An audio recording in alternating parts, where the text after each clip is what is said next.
아멘.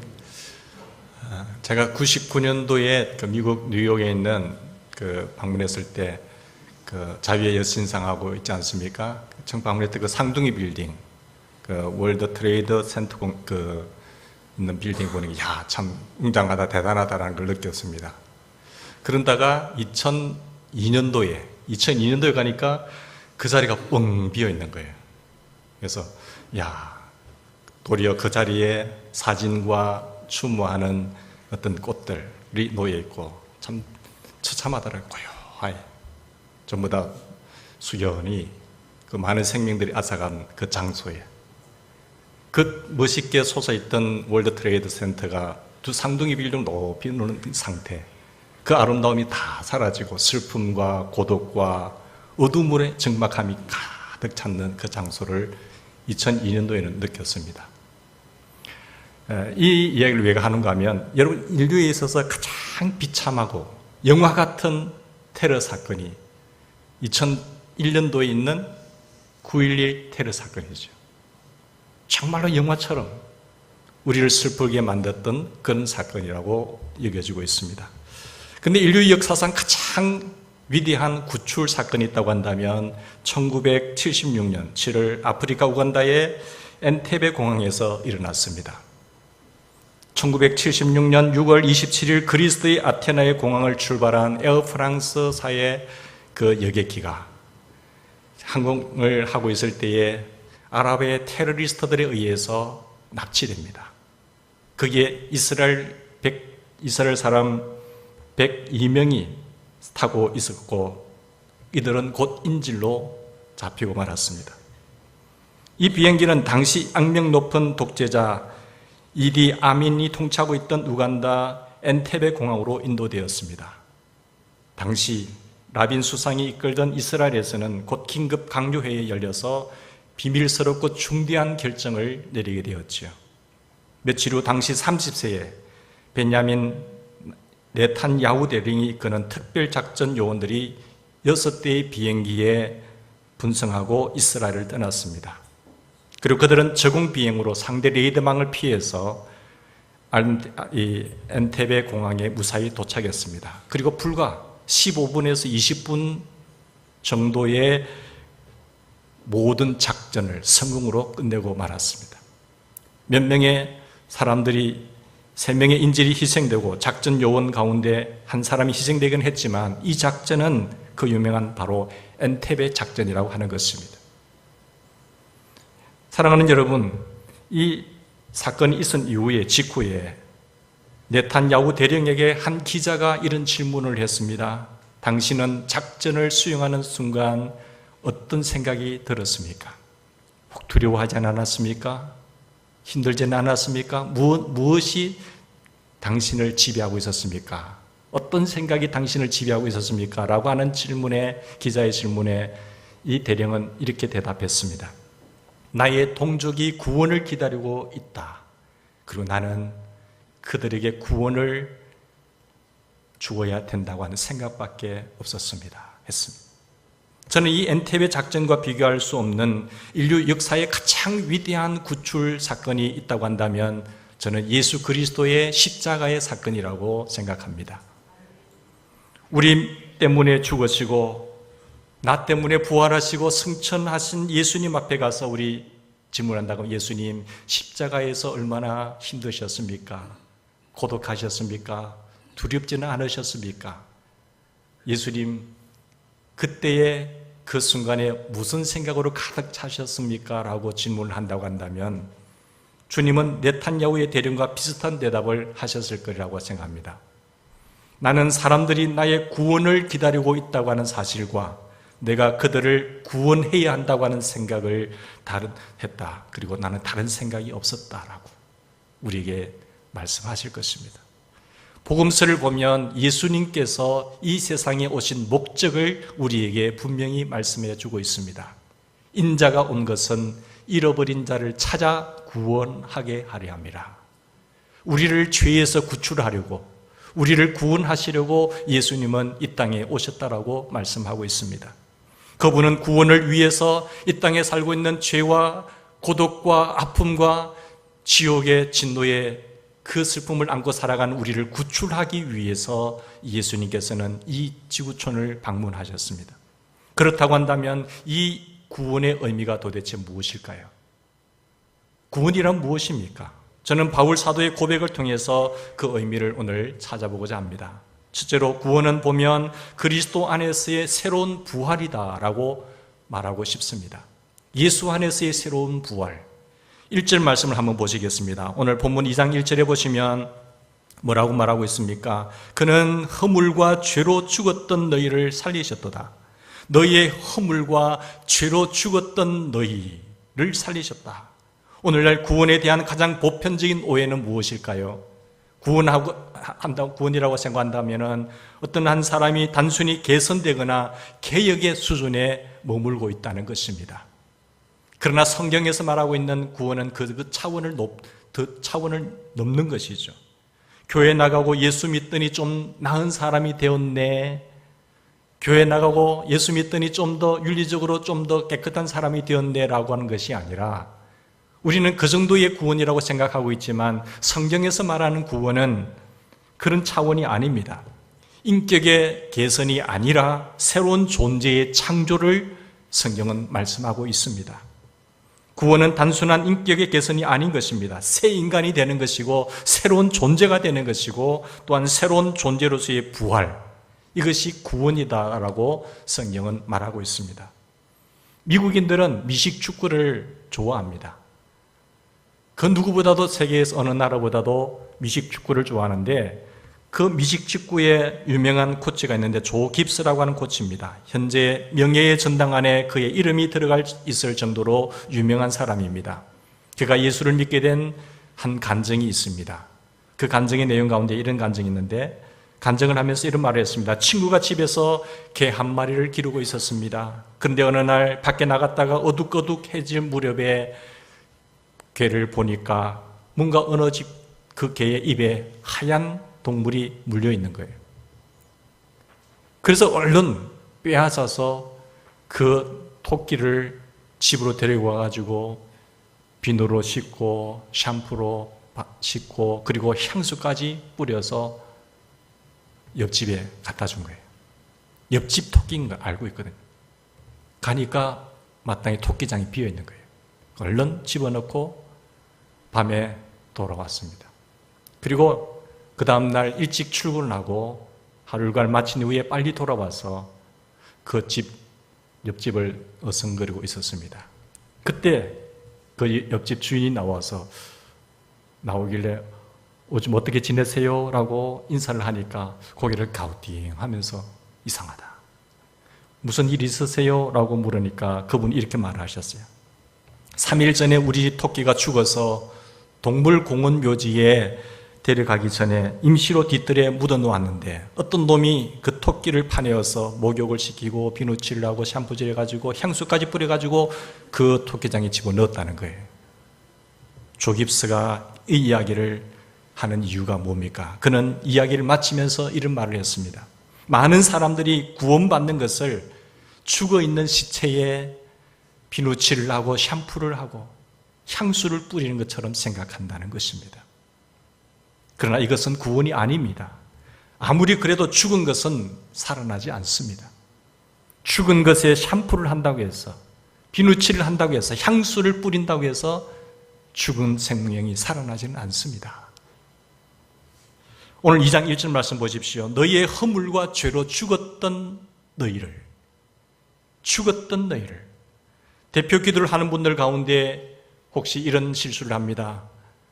우리는 죄로 말미암아 죽을 수밖에 없는 저희들을 이렇게 말하는 사람들이 있죠.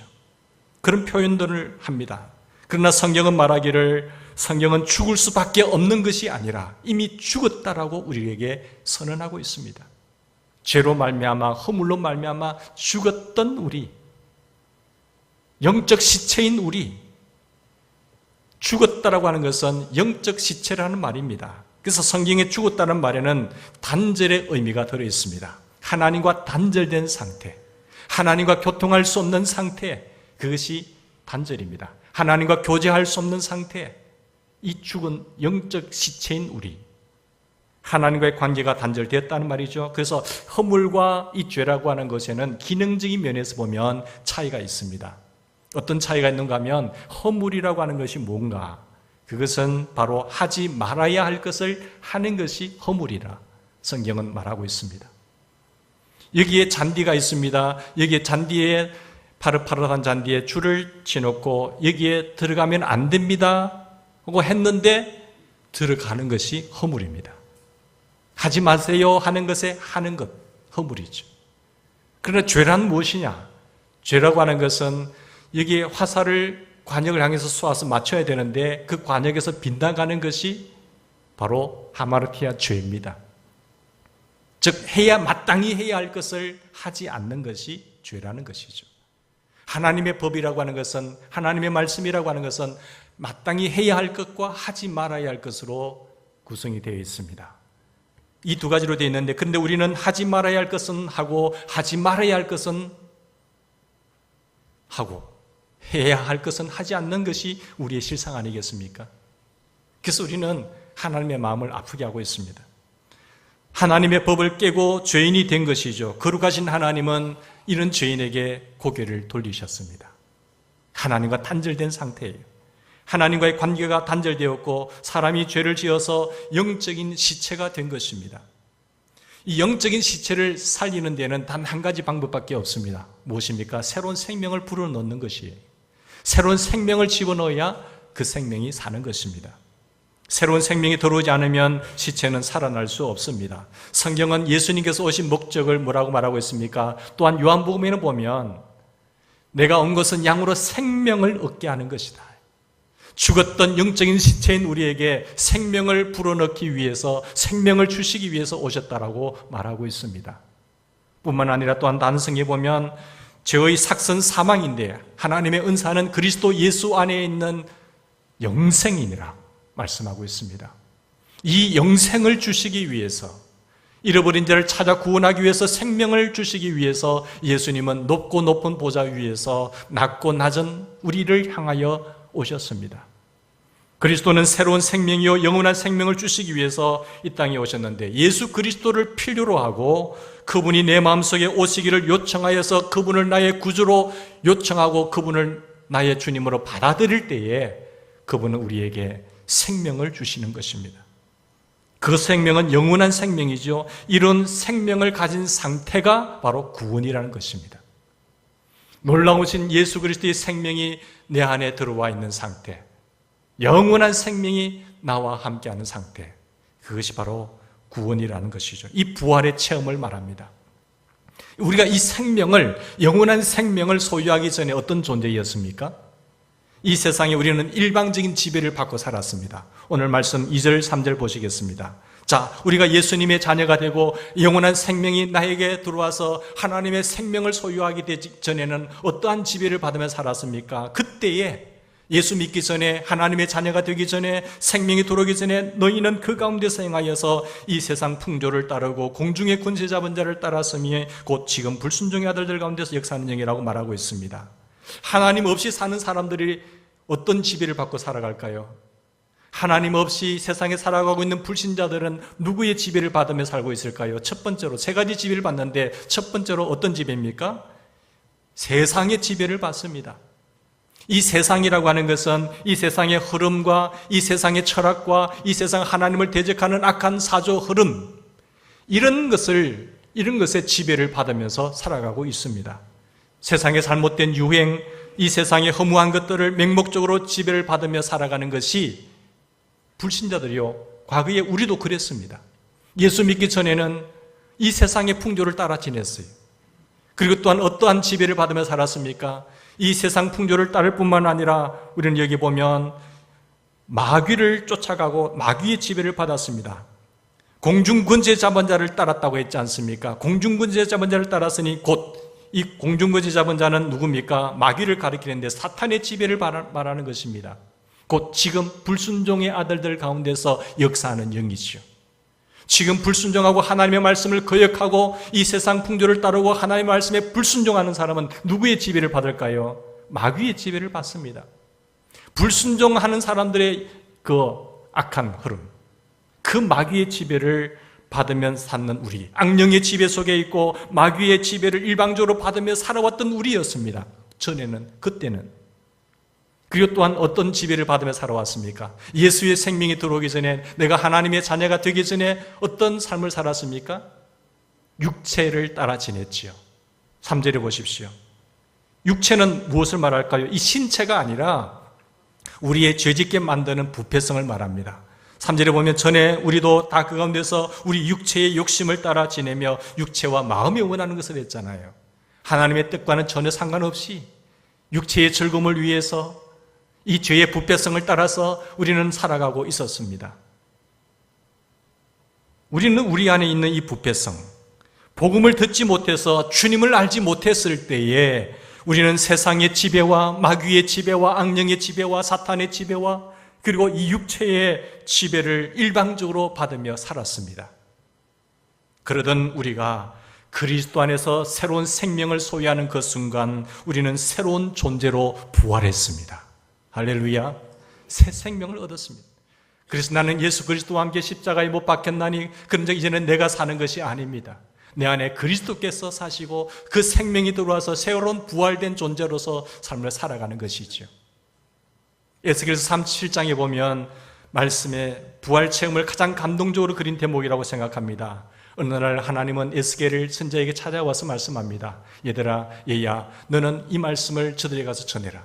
에스겔 골짜기에 마른 뼈들이 있는 것처럼 이스라엘 백성들을 비유하고 있는데요, 하나님은 에스겔에게 힘줄을 두고 살을 입히고 가죽을 덮고 그 속에 생기를 두어 살게 하시겠다고 말씀하셨고, 주님의 대언자로서 에스겔에게 가서 대언하라고 말했습니다. 그 모든 것 힘줄이 생긴 뒤에 생기를 불어넣어서 움직이게 하라. 그래서 에스겔 선지자가 거기 가서 선포됐을 때 말씀 속에서 다시 살아나는 놀라운 역사들을 보게 되지 않습니까? 목회의 가장 큰 보람이라고 한다면 목회가 쉬운 일은 아니지요.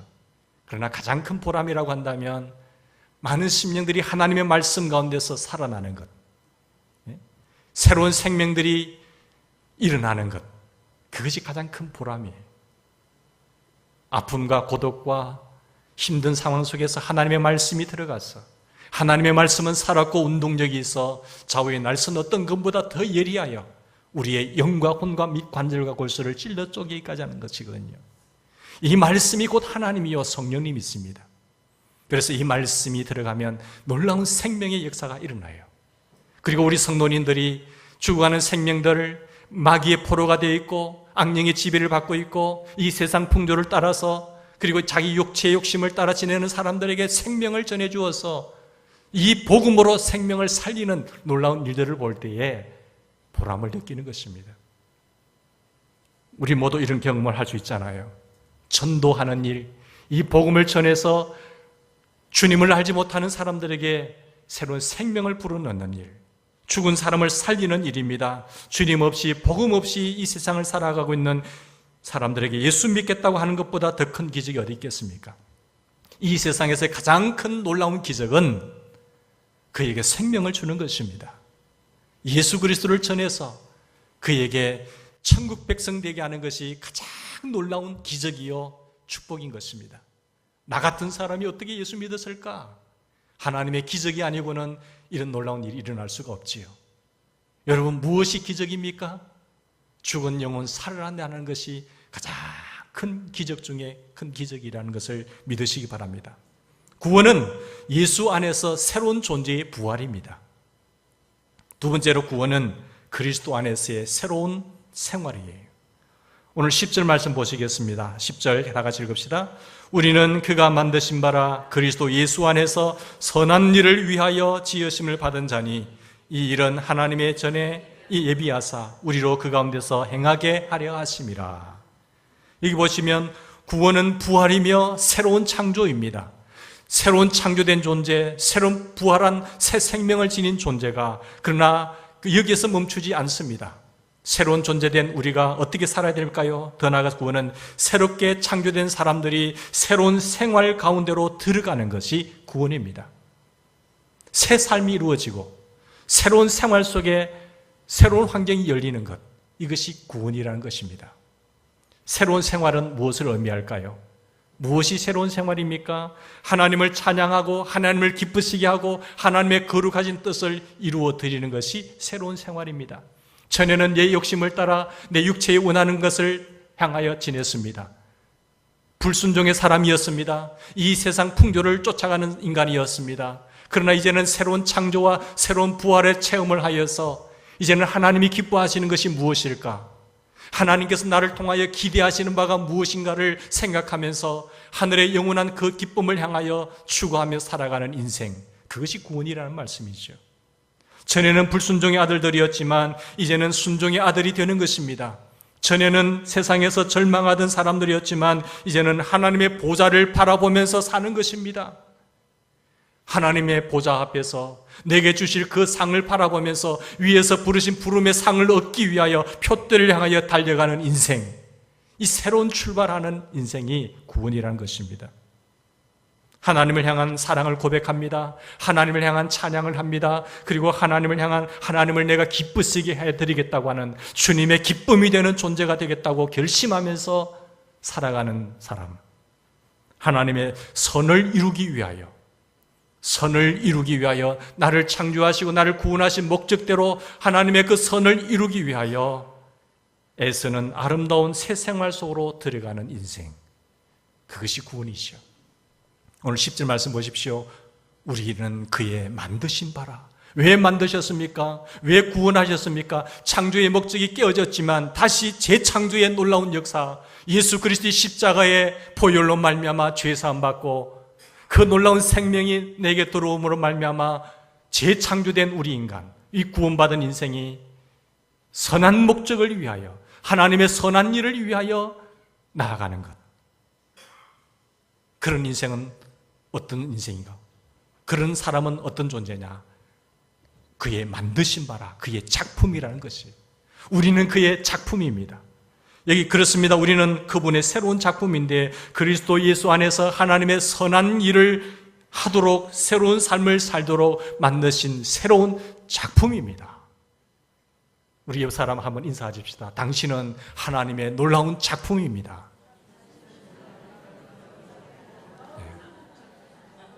하나님의 작품이에요. 하나님의 작품을 내가 저 작품이 왜 저래? 라고 말하지 마십시오. 그러면 하나님이 섭섭해 하십니다.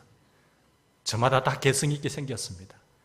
하나님의 뜻이 있고 하나님의 역사가 있는 귀하신 분들입니다. 여기 보면 작품이라고 하는 헬라의 단어가 뭔가 하면 포이에마인데요. 이 포이에마에서 포임이 나왔습니다. 영어의 포임, 시죠. 노래죠. 너희는 하나님의 시다. 너희는 나의 노래다. 우리는 하나님의 작품이다. 라는 그런 의미입니다.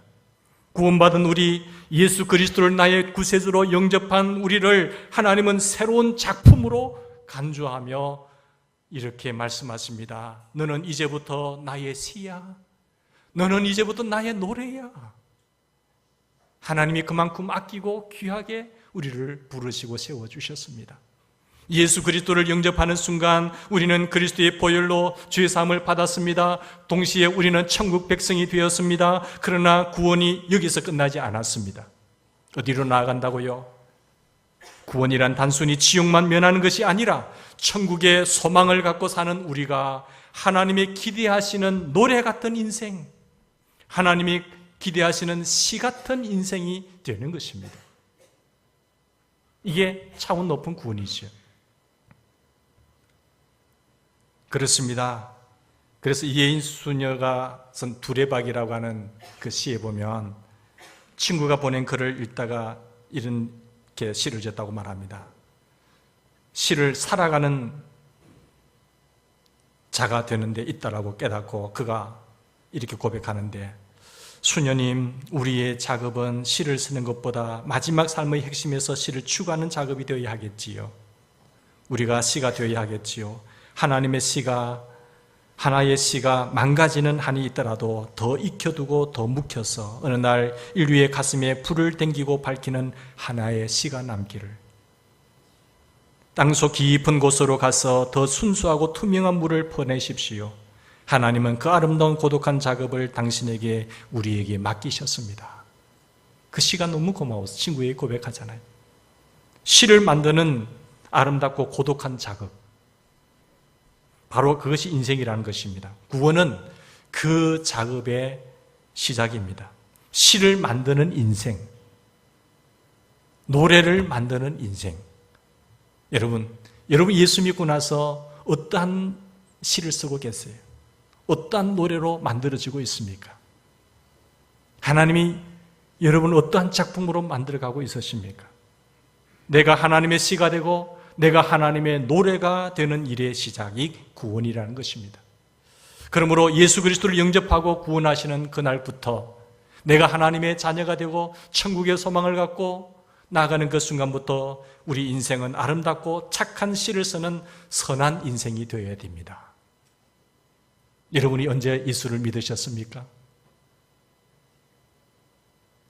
그 이후에 여러분의 인생은 어떻게 달라지고 있으십니까? 어떠한 그림으로 그 큰 화선지에 그림을 그려가고 있으십니까? 빨간색으로 아니면 까만색으로 노란색으로 푸른색으로 멋있는 그 화선지의 그림이 수놓아지고 있습니까? 사도 바울은 이렇게 고백합니다. 너희 속에 착한 일을 시작하신 이가 그리스도의 날까지 이루실 줄을 우리가 확신하노라.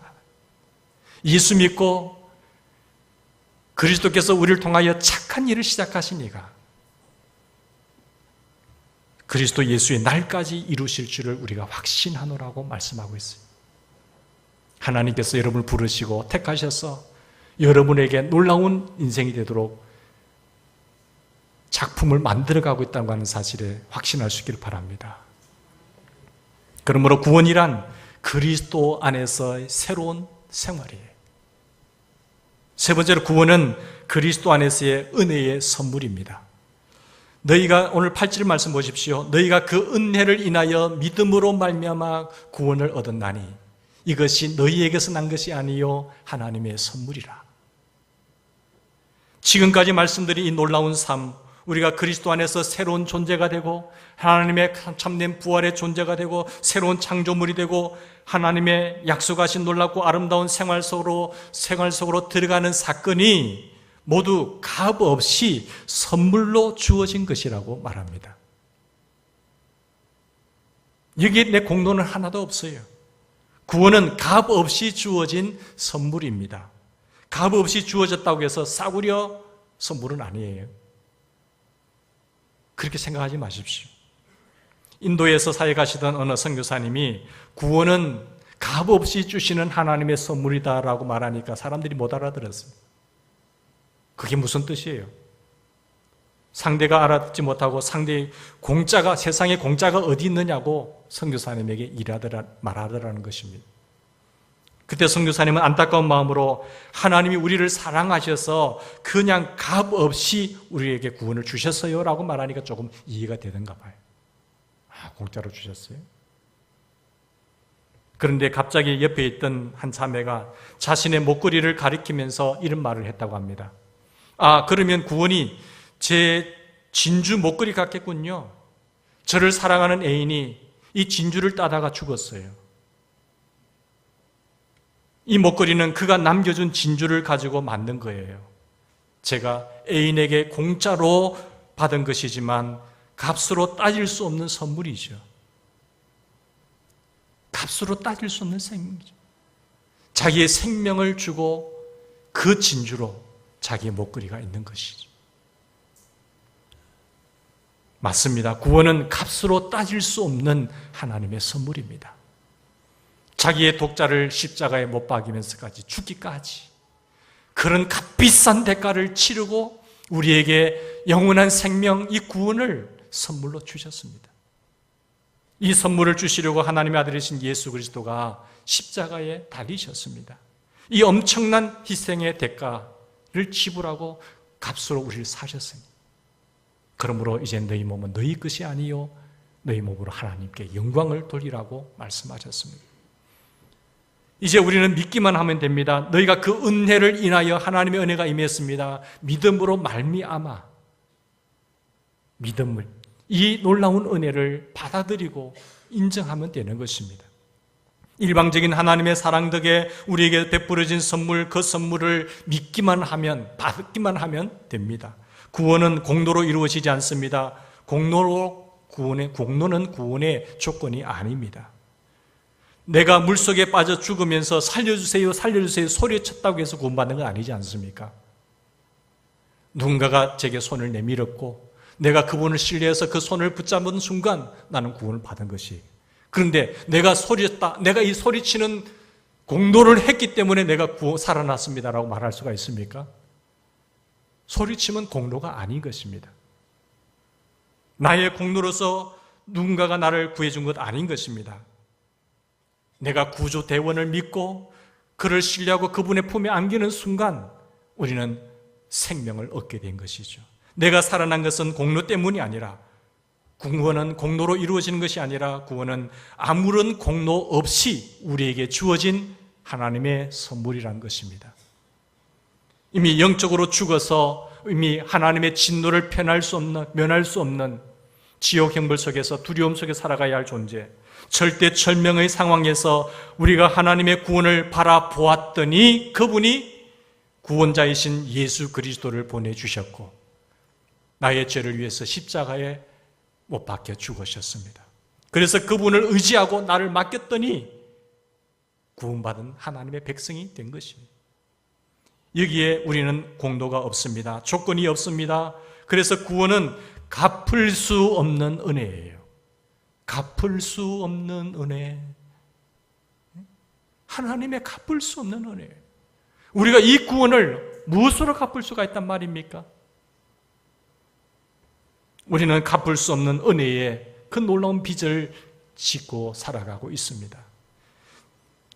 그러므로 그리스도 예수 안에 있는 자에게는 결코 정죄함이 없나니 이는 생명의 성령의 법이 죄와 사망의 법에서 너를 해방하였음이니라. 그래서 확신합니다. 하나님, 사망이나 생명이나 천사들이나 권세자들이나 현재 일이나 장래나 높음이나 깊음이나 그 어떤 피조물이라도 우리를 그리스도 예수 안에 있는 그 사랑에서 끊을 수 없느니라. 사망이 나를 끊을 수 있습니까? 그 놀라운 권세가 우리를 그리스도의 사랑에서 끊을 수 있습니까? 없습니다. 여러분, 이 확신하면서 살아가는 하나님의 용사들 되시길 바랍니다. 참 구원을 경험한 사람들에게는 이 솟구치는 구원의 기쁨과 감격이 있습니다. 나를 구원해 주신 그 하나님의 사랑, 갚을 수 없는 그 은혜에 젖어 있는 사람은 그래서 하나님 앞에 서원하는 거예요. 하나님, 참 못났지만 하나님 저 이렇게 살게요. 하나님을 향해서 내가 이렇게 해드릴게요. 나름대로의 서원을 하면서 다짐을 하면서 살아가는 것입니다. 내 공로가 전혀 없기 때문에 나의 공로는 아무것도 없어요. 그래서 그 감격을, 그 기쁨을 간직한 채 조금이나마 그 사랑의 빚을 갚기 위해서 애쓰는 것입니다. 모두 다 주님이 하셨습니다. 전도란 무엇입니까? 전도. 복음으로 이 생명을 살린 것이, 이 전도라고 하는 것은 갚을 수 없는 은혜에 대한 작은 감사의 응답이죠. 나를 살리신 그 하나님, 그 은혜에 조금이라도 갚을 것이 있다고 한다면 복음을 전해서 그 생명을 살리는 일이에요. 그 주님의 마지막 명령이 내 생의 최대의 관심사로 알고 달려가는 인생이에요. 그게 전도입니다. 사랑하는 성도 여러분, 이 은혜에 감격한 우리가 이 놀라운 가을에 열매 맺는 계절에 한 생명을 주님 앞에 올려드리지 않겠습니까? 주님의 놀라우신 축복과 새 생명 얻은 몸으로서 이런 놀라운 풍성한 축복의 삶을 살아가는 우리라고 한다면 그 조금이라도 그 기쁨에 감사해 보답하는 삶으로 헌신하고 싶지 않으십니까? 마지막으로 이혜인 수녀의 우물가의 사마리아 여인처럼이라고 하는 시를 인용함으로 말씀을 맺고자 합니다. 목소리가 안 좋기 때문에 반주 좀 부탁드립니다. 우물가의 사마리아 여인처럼 당신이 깊고 맑은 우물 자체로 제 곁에 서는 순간부터 저의 매일은 새로운 축제입니다. 긴 세월 고여왔던 슬픔과 목마름도 제 항아리 속의 물방울처럼 일제히 웃음으로 춤추며 일어섭니다. 물동이를 버려두고 동네로 뛰어나간 우물가의 그 사마리아 여인처럼 저도 이제는 저 멀리 뛰어가게 하소서. 더 많은 이들을 당신께 데려오기 위하여, 그리고 생명의 물 이야기를 하기 위하여, 이 은총의 선물을 나누기 위하여. 사랑하는 성도 여러분, 같이 한번 기도했으면 좋겠습니다. 오늘 우리 말씀을 생각하면서 구원이 내게 주는 의미가 무엇인지, 새로운 생명, 주님께서 이 땅에 오신 목적, 그것을 헤아리면서 찬양하고 싶습니다. 그리고 새로운 존재로서, 새로운 인생으로서 하늘의 선물이 되기 위하여, 선한 일을 위하여 달려가는 인생 되게 해달라고 우리 같이 한번 1분간 통성으로 기도하십시다. 참 좋으신 하나님, 감사합니다. 하나님 앞에 내놓을 것 아무것도 없지만 죄 많은 인간 찾아오셨어. 희망도 없고 보람도 없는 인생, 가치도 없는 인생, 절망해진 인생, 하나님 찾아오셔서 새로운 길을 열어주시고 천국의 소망 갖고 하나님 새로운 삶의 의미를 갖고 살게 하신 은혜에 감사를 드립니다. 따져보면 제가 한 것은 아무것도 없습니다. 내 공로는 아무것도 없습니다. 주님, 우리가 하나님의 구원을 바라보았다니 그 구원자이신 예수 그리스도를 보내주셨고, 그래서 그분을 의지하고 나를 맡겼더니 그분이 나를 구원해 주셨습니다. 아무런 공로가 없는, 아무런 조건도 없는 이 갚을 수 없는 은혜에 하나님 빚진 자로 살아가게 하시니 감사합니다. 주여, 이 구원의 감격이 한순간도 식어지지 않고 늘 구원의 기쁨과 감격 속에 살아가게 하시고, 하나님 이 갚을 수 없는 은혜에 대한 작은 감사의 응답을 이 가을에 올려드리기를 원합니다. 주여, 우리를 받아 주시옵소서. 복음으로 생명을 살리는 그 일에 뛰어들기를 원하오니 우리가 안타깝게 그 영혼을 품고 기도할 때에 그 영혼들이, 죽은 영혼 시체가 살아나는 역사가 있게 하여 주시옵소서. 그래서 천국의 놀라운 하늘의 잔치가 일어날 수 있었으면 좋겠습니다. 주여, 그 놀라운 일에 저희 교회를 사용하여 주시고 나를 사용하여 주시옵소서. 예수님 이름으로 감사하며 기도드리옵나이다. 아멘.